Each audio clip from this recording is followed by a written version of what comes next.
Hello, this is Brian J signing on, and wow, Saul Canelo Alvarez, I mean, he beat the living shit out of Rocky Fielding.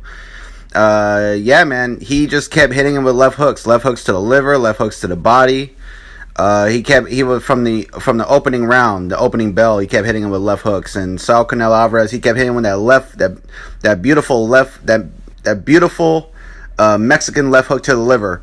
He cannot miss with that left hook. He just kept landing it over and over again. He landed some looping right hands as well, some uppercuts, and Rocky didn't have an answer. Like, Rocky was trying to, Rocky is a tall guy, but he doesn't fight tall. He fights small. Like, he's always crouching down and lowering his height level, his eye level, to where Canelo was at. And he just made himself susceptible to getting hit with left hooks to the body, left hooks upstairs, right hooks, uppercuts, straight right hands.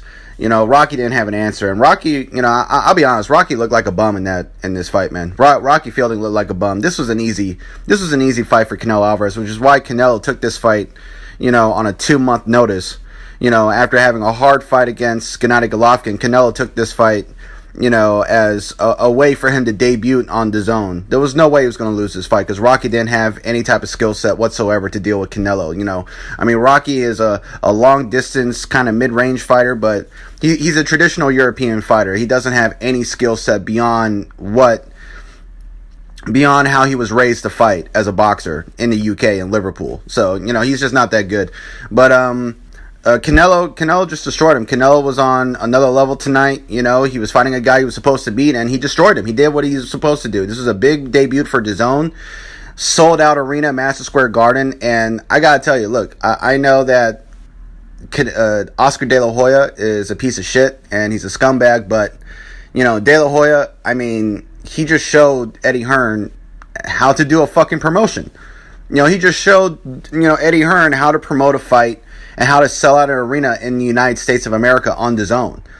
This is the first really big, sold-out, major card for DAZN in the United States of America, and it's because of Oscar De La Hoya, Golden Boy Promotions, and Canelo Alvarez. They know the American market. They know what to do to sell out tickets. They know how to get a huge crowd. They know how to market and promote a fight in America because, Oscar De La Hoya is Mexican-American. He's American. So he has a lot of connections. He has a lot of connections with some very powerful people in New York and in Nevada and Las Vegas with commissioners and politicians and so many other people, senators, maybe, there's a lot of people that Oscar is connected with that, he knows how to pull something like this off. And it looked like a sold out arena. I couldn't see an empty seat after a while. When Canelo was doing the ring walk and he was getting to the ring, every seat was filled. It's like everybody showed up for the main event, which is traditional boxing because the undercards are usually shit. So everybody shows up for the main event. And, it was just a one-sided ass whooping. It wasn't a real fight. And I'm not going to complain because I'm only paying $10 a month.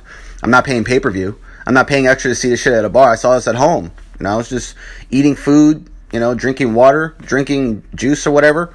I was just chilling, watching a mismatch. And that's fine, But yeah, Canelo, he knocked out Rocky Fielding in round 3. He dropped him like 4 times in this fight. Yeah, he was down once in rounds 1 and 2 and twice in round 3. This is a mismatch. This was just a slaughter. And congratulations on Canelo for being one of the few Mexican-born fighters to become a champion in 3 different weight classes. And yeah, I hope he fights a real competitor in this next fight. I hope he fights Danny Jacobs at 160 or 168. Danny can move up to 168 and fight for the WBA belt at 168. Like, he could fight Canelo at 168 for the WBA belt. Why not? That's a good fight for him. And maybe Canelo will fight Caleb Smith, although Caleb Smith is on a whole other level above Rocky Fielding. Caleb Smith is on a different skill level, so they might not go after that fight next year, but I think Canelo could fight Danny Jacobs and then fight Gennady Golovkin. Or, some easy pickings at 168, or he could fight Demetrius Andrade at 160, maybe. He could try to become undisputed at middleweight, fight Andrade, fight Jacobs, and become undisputed at middleweight if he wanted to, but it's up to him. But he's got to do something. Canelo Alvarez has got to do something to bring big business for DAZN. He's got to fight real competition because this shit's just not going to cut it. It'll cut it for his fans, and that sold-out arena had a great time watching Canelo just destroy a bum. But this is going to be great business for DAZN if Canelo isn't going to try to make the best fights like immediately for DAZN. DAZN just got started, so they need to hit the ground running. They need to make the best fights happen right now. Make the best fight the best. Canelo needs to fight the best at 160 and the best at 168 and make actual great fights. And yeah, so congratulations to Canelo. And I hope someday he leaves Golden Boy, because he's the only superstar in that promotion. I mean, he could be his own man, and he could keep the majority of his money, you know.